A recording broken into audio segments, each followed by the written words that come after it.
The Tale of the Silver Tree, a story of karma and rebirth. In a quiet village nestled among rolling hills, there stood a magnificent silver tree. This tree was unlike any other, with leaves that shimmered like moonlight and branches that swayed gently, even when there was no wind.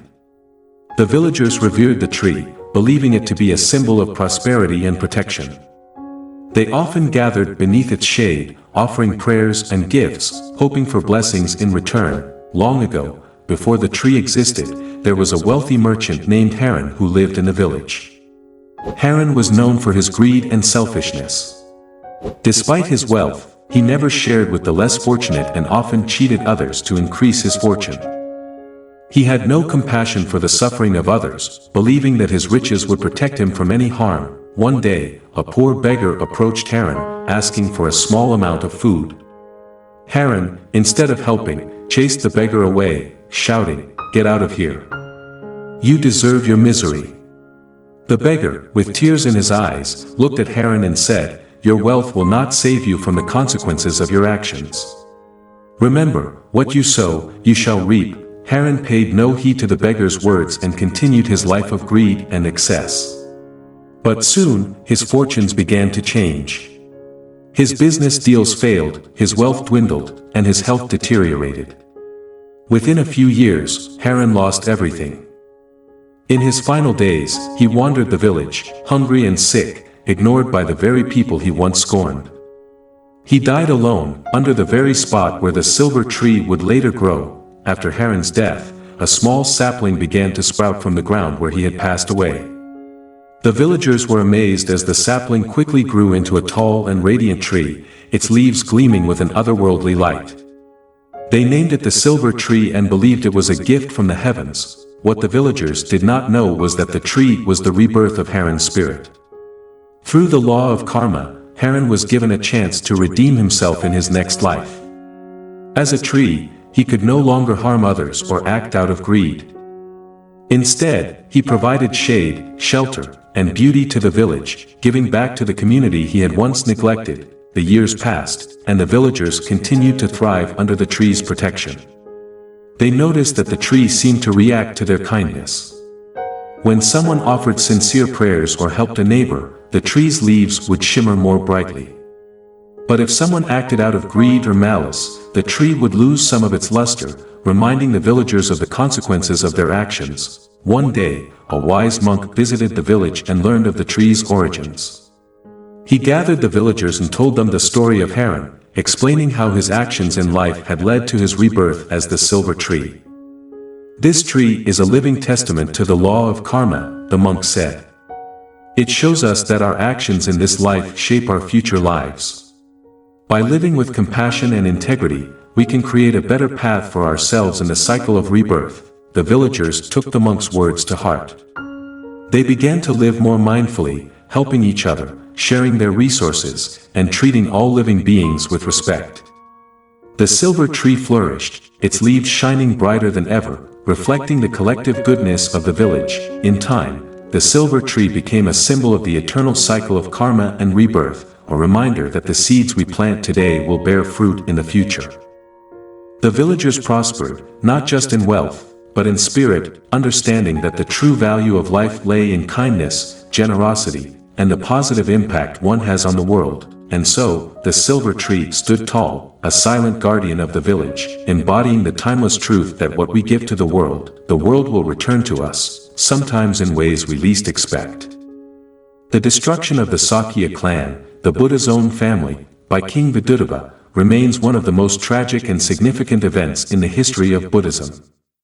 This event, occurring during the Buddha's lifetime, not only marked the end of a powerful and ancient clan but also posed deep philosophical questions about the nature of karma, fate, and the limits of even a fully enlightened being's power. The significance of this event cannot be overstated, as it serves as a profound illustration of the impermanence of life, the inescapable consequences of karma, and the deep-rooted nature of suffering in the human experience. In this essay, we will explore the historical context, the philosophical implications, and the lasting impact of the destruction of the Shakya clan, aiming to provide a comprehensive understanding of why this event occurred and what it means within the broader framework of Buddhist teachings. Historical context: the socio-political landscape during the Buddha's time. To fully understand the destruction of the Shakya clan, it is essential to first grasp the socio-political landscape of ancient India during the Buddha's lifetime. The Buddha, born Siddhartha Gautama, lived in a time when the Indian subcontinent was divided into numerous small kingdoms and republics, each with its own ruler and often conflicting interests. Among these, the Shakya clan was a small but significant republic located in the region of present-day Nepal. The Shakya clan, of which Siddhartha Gautama was a prince, was known for its strict adherence to social customs and its relatively isolated existence. The clan maintained a degree of autonomy, though it was surrounded by larger and more powerful kingdoms, such as the kingdom of Kosala, ruled by King Pasenadi.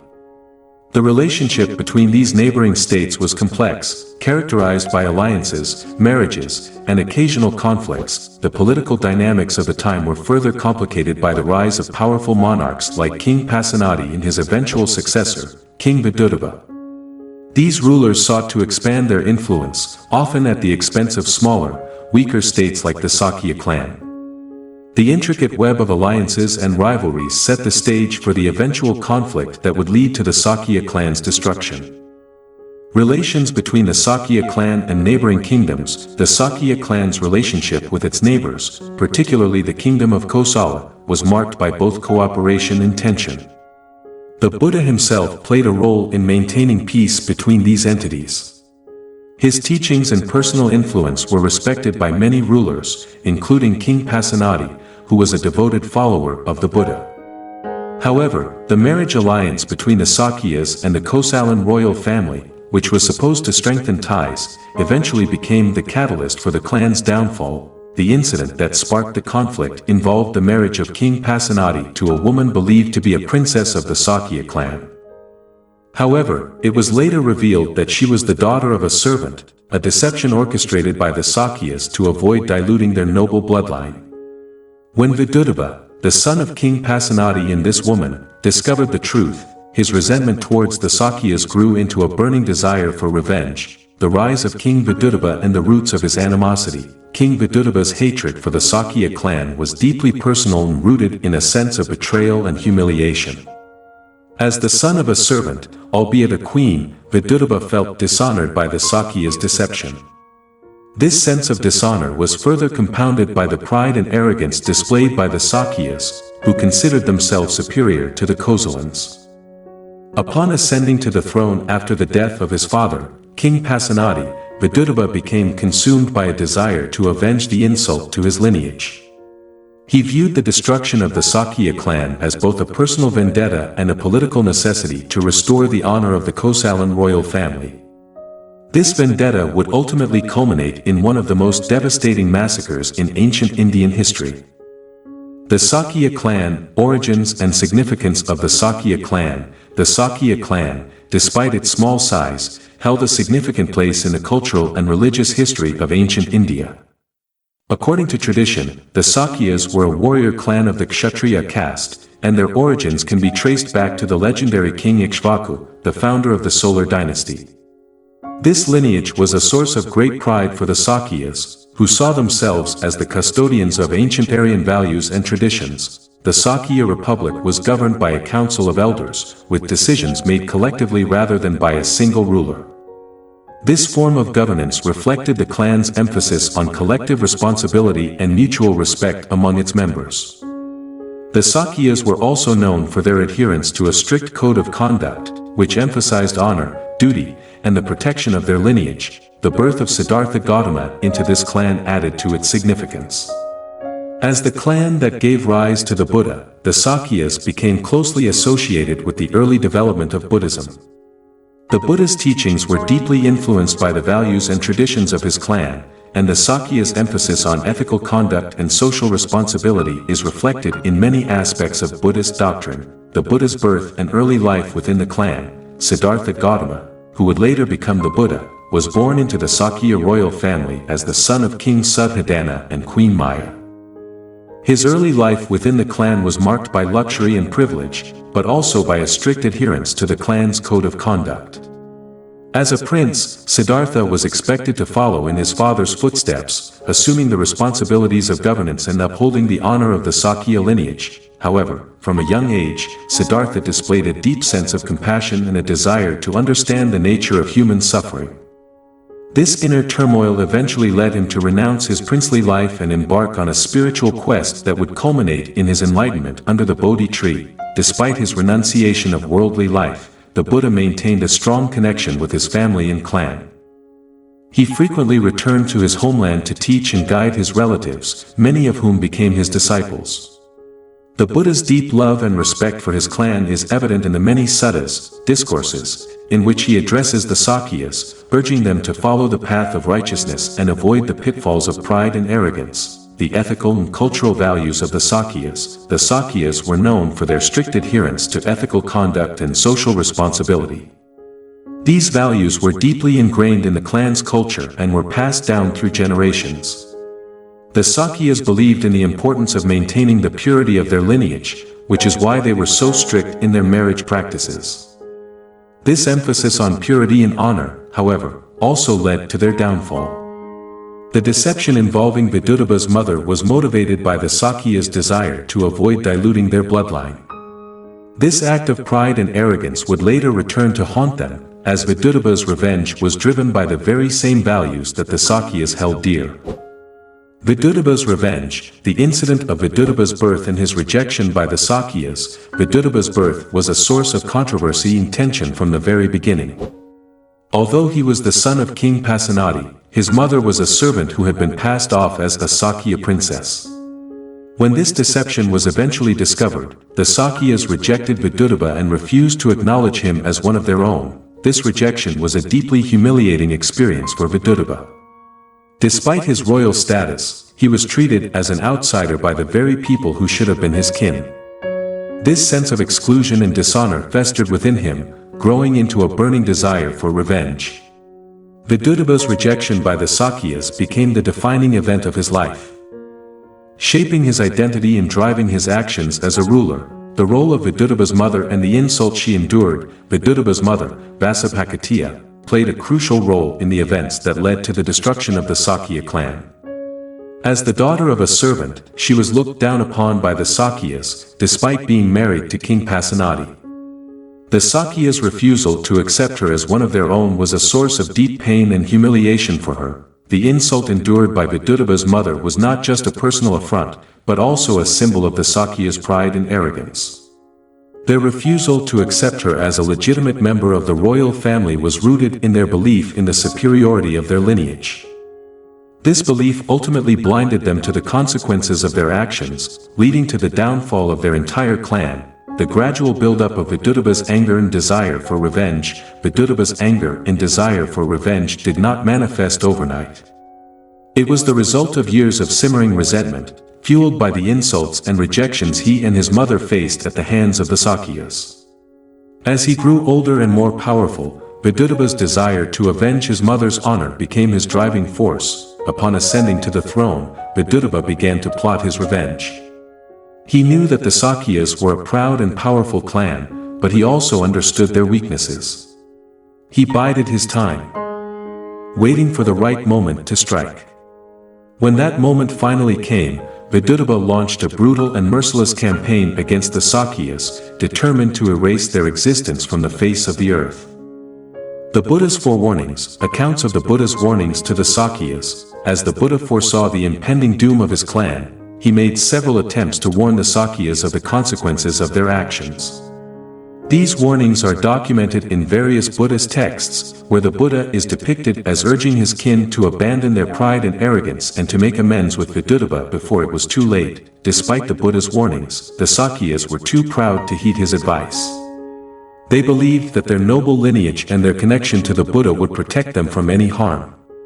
This misplaced confidence led them to ignore the Buddha's counsel, setting the stage for their eventual destruction. Philosophical interpretations of the Buddha's inaction. One of the most puzzling aspects of the destruction of the Shakya clan is the Buddha's apparent inaction. Despite being fully aware of the impending disaster, the Buddha chose not to intervene directly. This has led to various philosophical interpretations regarding the nature of the Buddha's enlightenment and his relationship with the concept of karma. In Buddhist philosophy, the Buddha is seen as a being who has transcended the cycle of birth and death, and thus, he is not bound by the same karmic laws that govern ordinary beings. However, the Buddha also respects the principle of karma, which states that every action has a consequence. And even he cannot alter the course of karma once it has been set in motion. The Buddha's inaction can be seen as an acknowledgement of the inevitability of karma. Despite his deep compassion for his clan, the Buddha understood that the Sakyas had sown the seeds of their own destruction through their pride and arrogance. To intervene would have been to interfere with the natural course of karma, something that the Buddha, as a fully enlightened being, chose not to do. The role of karma and predestination in Buddhist thought. Karma and predestination play central roles in Buddhist thought, particularly in the context of the destruction of the Shakya clan.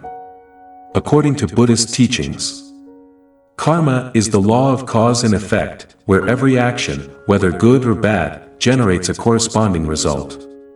This result may not manifest immediately, but it will inevitably come to fruition, either in this life or in a future one. The destruction of the Shakya clan can be seen as the fruition of the karma that the clan had accumulated over many lifetimes. The Sakya's pride, arrogance, and the deception they perpetrated against Vidudabha's mother were actions that carried significant karmic weight.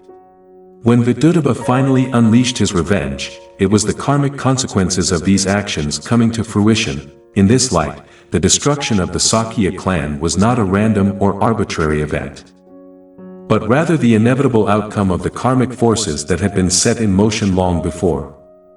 This understanding of karma and predestination provides a framework for interpreting the Buddha's inaction, as it highlights the limitations of even a fully enlightened being in altering the course of karma. The attack on the Shakya clan, detailed account of Vidudabha's campaign against the Sakyas. Vidudabha's campaign against the Sakyas was swift and brutal.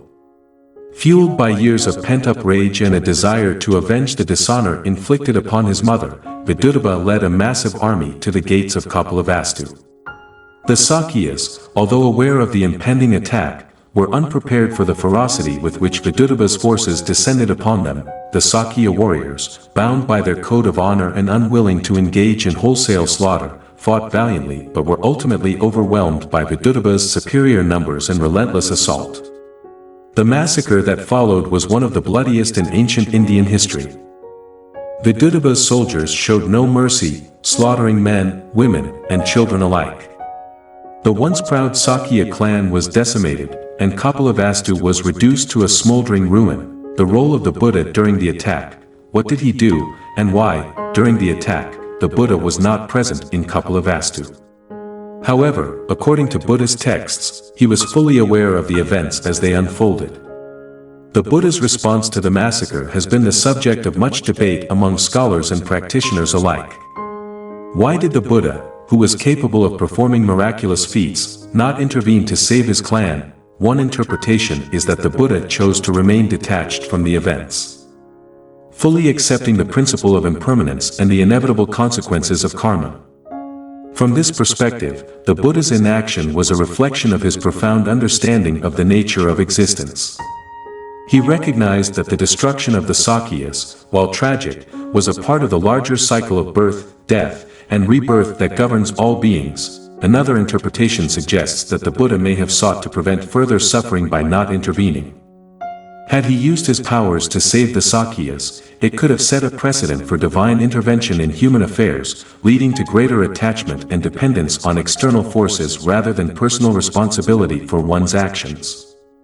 Ultimately, the Buddha's inaction can be seen as a powerful teaching moment, reinforcing the core principles of Buddhism: the impermanence of all things, the inevitability of karma, and the importance of non-attachment. The massacre and its immediate aftermath. The massacre of the Shakya clan was a defining moment in the history of ancient India and in the Buddhist tradition. The once proud clan was all but annihilated, with only a handful of survivors escaping the carnage. The immediate aftermath of the massacre was one of profound grief and loss, not only for the Sakyas but also for the wider Buddhist community. In the days following the massacre, the Buddha visited the site of the destruction.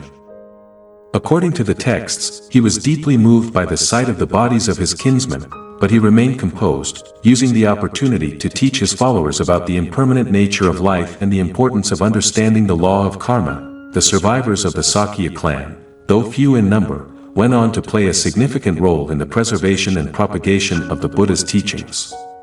However, the loss of so many lives and the destruction of their homeland left an indelible mark on the collective memory of the Buddhist community, serving as a poignant reminder of the dangers of pride, arrogance, and the inevitability of karmic retribution.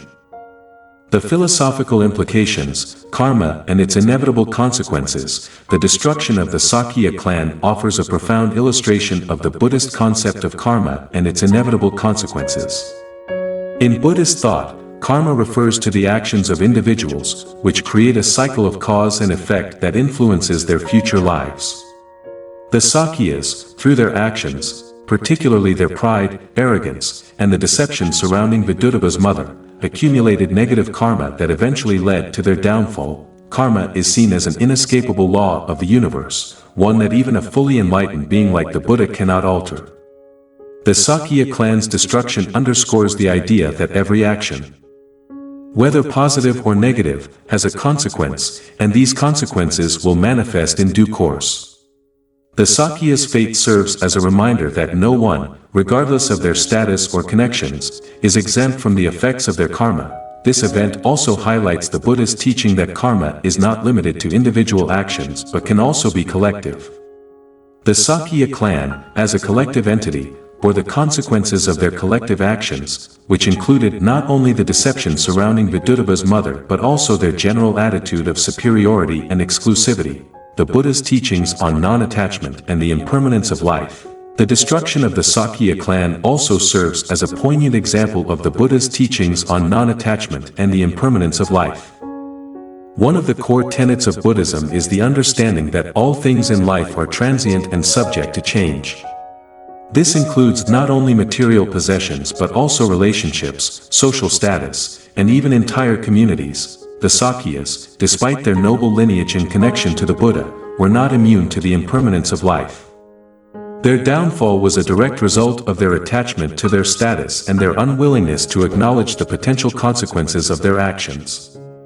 The Buddha's teachings emphasize that attachment to worldly things, including one's own identity and social standing, is a source of suffering.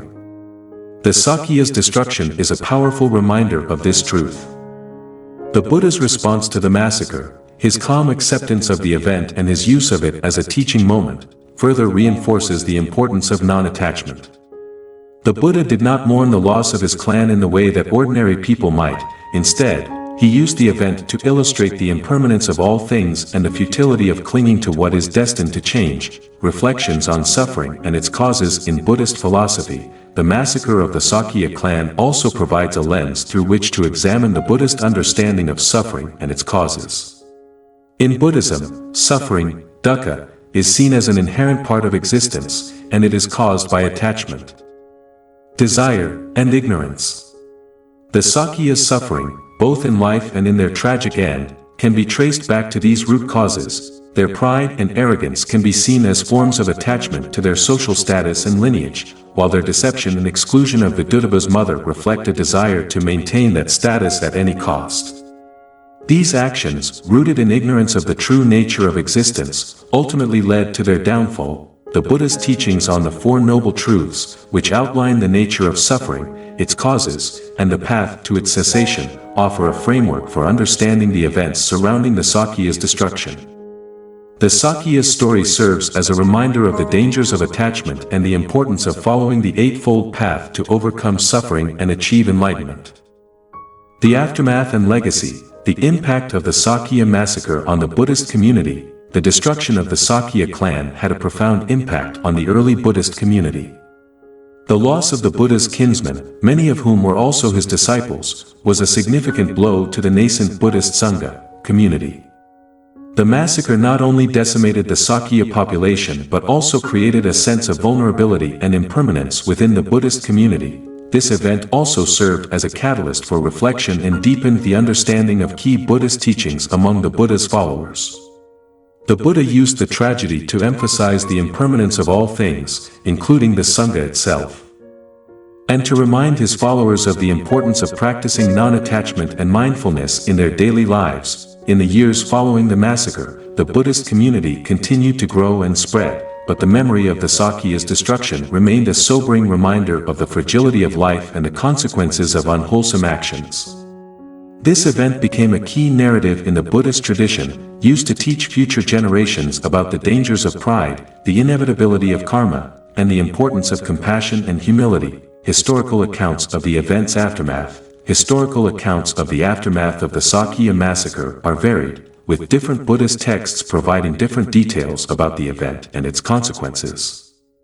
Some texts focus on the immediate aftermath, describing the Buddha's visit to the site of the massacre and his teachings to the survivors.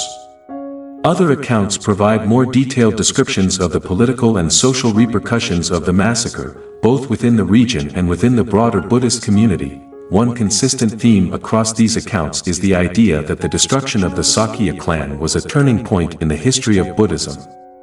It marked the end of the Shakyas as a distinct political entity, but it also underscored the Buddha's teachings on impermanence, non-attachment, and the law of karma. The event became a powerful symbol of the transient nature of life and the importance of spiritual practice in overcoming the suffering inherent in existence. How this event shaped the later Buddhist teachings and practices. The destruction of the Shakya clan had a lasting impact on the development of Buddhist teachings and practices. The event served as a powerful example of the Buddha's teachings on the impermanence of life and the inevitability of karma, and it reinforced the importance of non-attachment and mindfulness in the Buddhist path.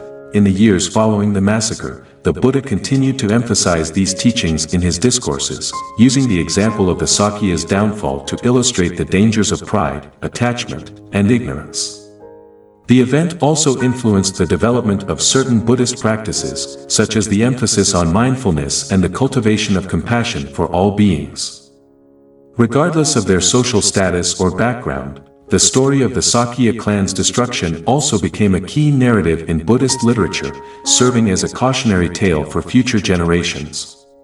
It is often cited in Buddhist texts as an example of the consequences of unwholesome actions and the importance of following the Eightfold Path to overcome suffering and achieve enlightenment.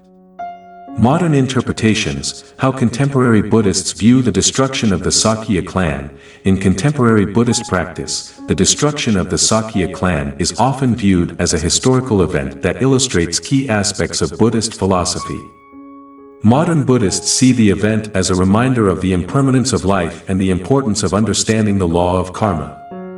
The event is also used to teach the dangers of pride and arrogance, and the need for humility and compassion in all actions. For many Buddhists today, the story of the Shakya clan serves as a powerful example of the importance of mindfulness and non-attachment in daily life. It is a reminder that no one, not even those closest to the Buddha, is exempt from the consequences of their actions, and that the path to enlightenment requires constant vigilance and dedication. Lessons learned from the event in modern Buddhist practice. The destruction of the Shakya clan has also influenced modern Buddhist practices in a number of ways. The event is often used as a teaching tool in meditation and mindfulness practices, where practitioners are encouraged to reflect on the impermanence of life and the importance of letting go of attachment and desire. In addition, the story of the Shakya clan has been used to promote the importance of compassion and nonviolence in modern Buddhist practice.